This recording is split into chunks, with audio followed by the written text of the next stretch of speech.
নমস্কাৰ বন্ধু বান্ধৱীসকল, কি খবৰ? সকলোৰে খবৰ ভাল চাগে। আজি এটা নতুন ভিডিঅ'লৈ আপোনালোকক স্বাগতম জনাইছোঁ। আজি জনাব বিচাৰিছোঁ PM কিষাণ আৰু অৰুণোদয় আঁচনিৰ বিষয়ে। তো অৰুণোদয় আঁচনি আপুনি পালেনে? অৰুণোদয় আঁচনি বহুতো হিতাধিকাৰী লাভ কৰা নাই এতিয়াও কিস্তি। তো নতুনকৈ যিহেতু আৰু অৰুণোদয় আঁচনি 3 লাখ পৰিয়ালক সামৰি লোৱা হ'ব। তো আপুনি পাবনে অৰুণোদয় আঁচনিৰ ধন? আৰু ক'ব খুজিছোঁ যে PM কিষাণ কৃষকসকলৰ বাবে আহিছে এটা নতুন খবৰ। PM কিষাণৰ যিসকল কৃষকে এতিয়াও কৰা নাই KYC, সেইসকলৰ কি হ'ব? সেইসকলে কেতিয়া লাভ কৰিব PM কিষাণৰ ধন? তো 17 নং কিস্তি যিহেতু ডেট আহি গৈছে আৰু বেছিদিন নাই, যিহেতু 17 নং কিস্তি ৰিলিজ কৰি দিয়া হ'ব। কিন্তু 16 নং কিস্তি বহুতো কৃষকে এতিয়াও লাভ কৰা নাই। তো তেখেতসকলে কি কৰিলে লাভ কৰিব PM কিষাণৰ ধন? তো গাইজ, আজি মই এই ভিডিঅ'টোত আপোনালোকক সবিশেষ জনাম। তো গতিকে ভিডিঅ'টো কোনো স্কিপ নকৰিব, শেষলৈকে চাই থাকিব। তো বলক ভিডিঅ'টো আৰম্ভ কৰোঁ। ৱেলকাম টু মাই চেনেল কুটলাগাছন। তো গাইজ, প্ৰথমতে যিহেতু আপোনাক ক'ব খুজিছোঁ অৰুণোদয় আঁচনি বহুতো হিতাধিকাৰী যিহেতু নাম থকাৰ পিছতো নাই পোৱা অৰুণোদয় কিস্তি। তো আপোনাৰ নামটো আছে কিন্তু আপুনি লাভ কৰা নাই অৰুণোদয় কিস্তি। বহুতো এনেকুৱা মহিলা আছে যিসকল মহিলা যিহেতু দৰিদ্ৰ পৰিয়ালৰ বহুত দুখীয়া শ্ৰেণীৰ লোকেও মানে অৰুণোদয় আঁচনি আগতে পাই আছিলে, কিন্তু এতিয়া যিহেতু বহুতো হিতাধিকাৰীৰ নাম মানে তালিকাৰ পৰা যিহেতু নোহোৱা হৈ গৈছে। তো আপুনি তাৰ কাৰণে আপুনি কি কৰিব লাগিব? যদি আপুনি অৰুণোদয় আঁচনিৰ ধন লাভ কৰা নাই, যিহেতু আৰু মাজত কেইটামান দিন, যিহেতু 10 এপ্ৰিলত আকৌ দিয়া হ'ব অৰুণোদয় কিস্তিৰ ধন। তো আপুনি অৰুণোদয় কিস্তিৰ ধন যদি পাব বিচাৰিছে তেনেহ'লে কি কৰিব লাগিব? প্ৰথম কথাটো হৈছে আপোনাৰ ডকুমেণ্ট যিবিলাক আপুনি আগতে জমা কৰিছিলে, সেই ডকুমেণ্টখিনি আপোনাৰ ভেৰিফাই সম্পূৰ্ণ কৰিলেনে? যদি আপোনাৰ গোটেইখিনি ডকুমেণ্ট যদি ভেৰিফাই সম্পূৰ্ণ হৈছে, আপুনি যদি আপোনাৰ কোনো ধৰণৰ সমস্যা নাই, তেনেহ'লে আপুনি নিশ্চয় লাভ কৰিব। আৰু এবাৰ যিহেতু আপোনালোকক ক'ব খুজিছোঁ, যিহেতু মন্ত্ৰীয়ে যিহেতু জনাইছে যে মুখ্যমন্ত্ৰীয়ে যিহেতু জনাইছে যে এবাৰ যিসকল দৰিদ্ৰ পৰিয়ালে এতিয়াও লাভ কৰা নাই কিস্তি, আপুনি যদি অৰুণোদয় কিস্তি আগতে পাই আছিলে বা এতিয়া যদি নাই পোৱা, তেনেহ'লে আপোনালোকৰ যিহেতু ঘৰে ঘৰে গৈ যিহেতু আপোনালোকক ভেৰিফিকেশ্যন কৰা হ'ব, মানে আপোনাৰ ঘৰে ঘৰে যাব মন্ত্ৰীসকল, গ'লে আপোনালোকক যিহেতু ডকুমেণ্ট চোৱা হ'ব, আপোনালোকক যিসকলে পোৱা নাই, যিসকল যোগ্য হয়, সেই যোগ্য পৰিয়ালসমূহক দিয়া হ'ব অৰুণোদয় কিস্তি। আগতে কি হৈছিলে, আপোনালোকে যিয়ে নহওক আপোনালোকক যিহেতু বহুতো তাৰমানে যিহেতু দালাল চক্ৰান্তই যিহেতু আপোনালোকৰ সেই অৰুণোদয় কিস্তি আপোনালোকে তেখেতসকলে যিহেতু আপোনালোকৰ পৰা কাঢ়ি লৈ যায় বা আপোনালোকে সেই বস্তুটো নাপায়, আপোনালোকক যিটো যোগ্য হৈও আপুনি লাভ নকৰে। কিন্তু এবাৰ তেনেকুৱা নহয়। এবাৰ যিহেতু মুখ্যমন্ত্ৰীয়ে কৈছে আপোনালোকৰ ঘৰত মন্ত্ৰীয়ে আপোনালোকৰ বুজ ল'ব, আপোনালোকৰ কোনসকল পৰিয়ালে অৰুণোদয় আঁচনিৰ যোগ্য হয়নে নহয়। যিসকল যোগ্য হয়, সেই যোগ্য থকা পৰিয়ালসমূহক দিয়া হ'ব অৰুণোদয় কিস্তি। আৰু ৰেচন কাৰ্ড যদি আপোনাৰ আছে, তেনেহ'লে আপুনি লাভ কৰিব নিশ্চয় অৰুণোদয় কিস্তি। আৰু ৰেচন কাৰ্ড থকাসকলক যিটো আকৌ নতুনকৈ যিটো কৈছে যে আৰু 3 লাখ পৰিয়ালক সামৰি লোৱা হ'ব, কিন্তু কেতিয়া দিয়া হ'ব এই 3 লাখ পৰিয়ালক? 3 লাখ পৰিয়ালক যিহেতু কৈছে যে ইলেকশ্যন, যিহেতু মাজত ইলেকশ্যন আহি গ'ল, তো এতিয়াতো যিহেতু আৰু অৰুণোদয় কিস্তি হয়তো নিদিব পাৰে বা দিব পাৰে, কিন্তু এবাৰ যিহেতু কৈছে যে ইলেকশ্যনৰ পাছত হয়তো নতুনকৈ আৰু 3 লাখ পৰিয়ালক সামৰি লোৱা হ'ব।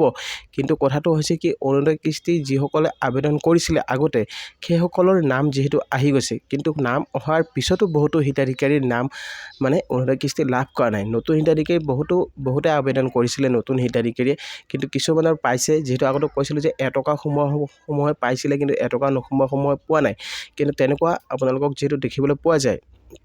তো এবাৰ আপোনালোকৰ কি হ'ব, আপোনালোকৰ ঘৰত যিহেতু মন্ত্ৰী যাব, গৈ আপোনাৰ যিটো অৰুণোদয় কিস্তি কোনসকলে পাইছে, কোনসকলে পোৱা নাই, যিসকলৰ পোৱা নাই সেইসকলৰ যিহেতু নাম উঠোৱা হ'ব। আৰু আপোনালোকৰ যদি যোগ্য হয়, তেনেহ'লে আপুনি নিশ্চয় লাভ কৰিব অৰুণোদয় কিস্তি। আপোনালোকৰ এবাৰৰ পৰা যিহেতু আৰু চিন্তাৰ কাৰণ নাই। যিসকল দৰিদ্ৰ পৰিয়াল আছে, সকলো দৰিদ্ৰ পৰিয়ালকে দিয়া হ'ব অৰুণোদয় কিস্তি। আৰু আপোনালোকক যিহেতু ভাল খবৰটো ক'ব খুজিছোঁ, আগতে যিহেতু অৰুণোদয় কিস্তি আপুনি পাইছিলে, কিন্তু আপোনালোকে বীমা পোৱা নাছিলে। এবাৰৰ পৰা যিহেতু আপোনালোকক ইঞ্চুৰেঞ্চৰ সুবিধা কৰি দিয়া হৈছে। আপুনি অৰুণোদয় আঁচনিৰ লগতে আপুনি 2 লাখ টকাৰ ইঞ্চুৰেঞ্চো লাভ কৰিব। আপোনাৰ কোনো ধৰণৰ আপুনি প্ৰিমিয়াম দিব নালাগে। আপোনালোকক চৰকাৰে যিহেতু সেই প্ৰিমিয়ামটো গ্ৰহণ কৰিব, আৰু আপুনি সেই প্ৰিমিয়াম আপোনালোকে যেতিয়া আপোনাৰ সময় হ'ব, তেতিয়া আপোনালোকক সেই ইঞ্চুৰেঞ্চৰ পইচা আপুনি লাভ কৰিব পাৰিব। তো গাইজ, আপোনালোকে নিশ্চয় বুজি পালে। যিসকলে অৰুণোদয় আঁচনিৰ বাবে আবেদন কৰিম বুলি ভাবিছে, এবাৰ যিহেতু নতুনকৈ বহুতে ভাবি আছে অৰুণোদয় 30 কেতিয়া ওলাব। তো অৰুণোদয় 30 আবেদন যিহেতু কিছুমানে কৈছে ওলোৱা বুলি, কিন্তু অৰুণোদয় 30 আবেদন এতিয়ালৈকে অহা নাই। তো আপোনালোকে এটা কাম কৰিব পাৰে, আপোনালোকে গাঁওবুঢ়াৰ লগত যোগাযোগ কৰি সেই এপ্লিকেশ্যন লেটাৰ এখন দিব পাৰে। সেই লেটাৰৰ যোগেদি আপুনি আবেদন কৰিব পাৰে। আপুনি লিখি দিব পাৰে যে আপুনি এজন যোগ্য হয় বুলি। তো তেনেকুৱা ক্ষেত্ৰত আপোনাৰ যিহেতু অৰুণোদয় আঁচনি আপোনাক দিয়া হ'ব পাৰে। যেতিয়া আপোনাৰ আঁচনি আহিলে আপোনালোকে সেই আপোনাৰ লেটাৰখন চোৱা হ'ব। আপুনি যদি যোগ্য হয়, তেনেহ'লে সেই ক্ষেত্ৰত আপোনালোকে লাভ কৰিব পাৰে।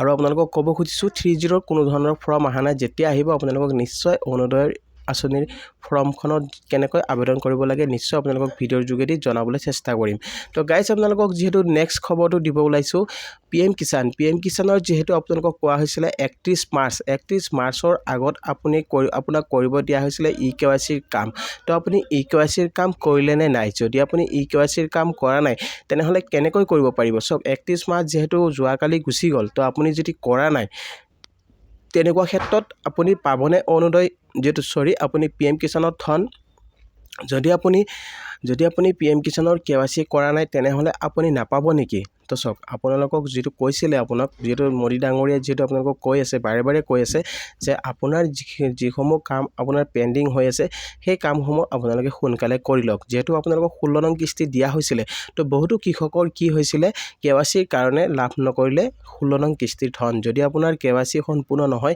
তেনে ক্ষেত্ৰত আপুনি PM কিষাণৰ কিস্তি লাভ নকৰে আৰু আপোনালোকক কোৱা হৈছিলে আপোনালোকৰ বহুতো কৃষকৰ যেহেতু হৈছে আপোনাৰ KYCৰ প্ৰবলেম তো বহুতো দৰিদ্ৰ কৃষকৰ KYC এতিয়াও কৰিব পৰা নাই যদি আপুনি EKYC কৰিব নোৱাৰে তেনে ক্ষেত্ৰত আপুনি PM কিষাণৰ ধন লাভ নকৰে তো PM কিষাণৰ কিস্তি লাভ কৰিবলৈ হলে আপুনি প্ৰথমতে আপুনি CSC চেণ্টাৰত যাওক তেখেতসকলৰ লগত কথা পাতক আপোনাৰ বেনিফিচিয়াৰী নম্বৰটো লৈ যাব আপুনি নিশ্চয় KYCটো কৰি লওক KYCটো কৰাৰ পিছত আপুনি 100% আপোনাক ক'ব খুজিছোঁ যে আপুনি লাভ কৰিব PM কিষাণৰ ধন যদি আপুনি PM কিষাণৰ ধন লাভ কৰা নাই গোটেইখিনি বস্তু আপোনাৰ ঠিকে থকাৰ পিছতো যদি আপুনি পোৱা নাই তেনেহ'লে আপুনি এগ্ৰিকালচাৰ অফিচত এখন এপ্লিকেশ্যন দিব পাৰে তেনে ক্ষেত্ৰত আপোনাৰ হয়তো আপুনি আকৌ লাভ কৰিব পাৰে PM কিষাণৰ ধন আৰু আপোনাক ক'ব খুজিছোঁ আপোনালোকৰ বহুতো কৃষকৰ এতিয়াও হোৱা নাই লেণ্ড শেডিং আধাৰ শেডিং সেইসমূহ বস্তু আপোনালোকৰ ঠিক কৰি ল'ব লাগিব তো তেনেকুৱা ক্ষেত্ৰত আপুনি হয়তো লাভ নকৰিব পাৰে আপুনি প্ৰথমতে আপুনি নাও ইয়াৰ ষ্টেটাছটো আপুনি চেক কৰি চাব বেনিফিচিয়াৰী নম্বৰটো আপুনি চেক কৰি চাব যে আপোনাৰ ষ্টেটাছটো ঠিকে আছে নে নাই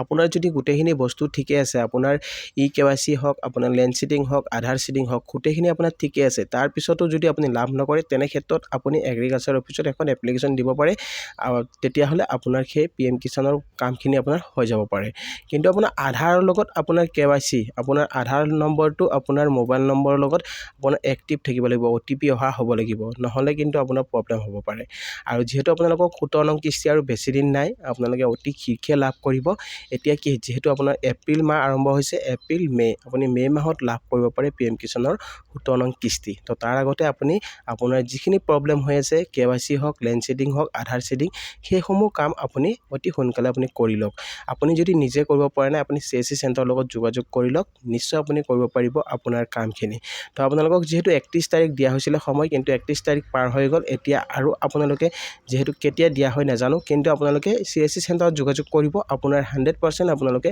সেই কামখিনি কৰিব পাৰিব আৰু এই কামখিনি কৰাৰ পিছতহে আপুনি লাভ কৰিব PM কিষাণৰ ধন তো বহুতো কৃষকৰ যেহেতু আপোনালোকৰ 15 নং কিস্তিও লাভ কৰা নাই 16 নং কিস্তিও লাভ কৰা নাই সেইসকল কৃষকক মই ক'ব খুজিছোঁ যদি আপোনাৰ EKYCৰ প্ৰবলেম হৈ আছে তেনেহ'লে আপুনি EKYCৰ কামখিনি কৰক 100% আপোনালোকে লাভ কৰিব PM কিষাণৰ ধন আৰু আপোনালোকক 17 নং কিস্তি লাভ কৰিবলৈ হ'লে আপোনাৰ KYC হ'ব লাগিব KYC নহ'লে আপুনি লাভ নকৰে KYCটো কৰি লওক আৰু লেণ্ড শেডিংটো আপোনাৰ যদি নহৈ আছে সেই লেণ্ড শেডিঙৰ বাবে আপুনি মাটিৰ ডিটেইলছটো নতুনকৈ আপডেট কৰক আৰু আপোনাৰ যদি আধাৰ শেডিংটো হোৱা নাই আধাৰৰ লগত যদি বেংক একাউণ্ট লিংক নাই তেনেহ'লে আপুনি বেংকত যায় আপুনি আধাৰখন লিংক কৰাব পাৰিব সেই বস্তুটো আপোনালোকে কৰি লওক তো মেইন কামখিনি আপোনালোকে কৰি লওক নিশ্চয় আপুনি লাভ কৰিব পাৰিব PM কিষাণৰ ধন তো বহুতো কৃষকে ভাবি আছে আপোনালোকে কিস্তি লাভ কৰিব বুলি কিন্তু তেনেকুৱা নহয় আপোনালোকৰ সেইখিনি কাম আপোনালোকে কৰিব লাগিব তিনিটা কাম আপোনালোকক বিশেষকৈ PM কিষাণৰ কৰিব লাগে প্ৰথম কামটো হৈছে আপোনাৰ লেণ্ড শেডিং EKYC আৰু আধাৰ শেডিং আৰু FTO প্ৰচেছটো আপোনাৰ হৈ থাকে সেইটো আপোনাৰ যেতিয়া পইচা সোমাই যায় তেতিয়া আপোনাৰ ইয়েছ হৈ আহে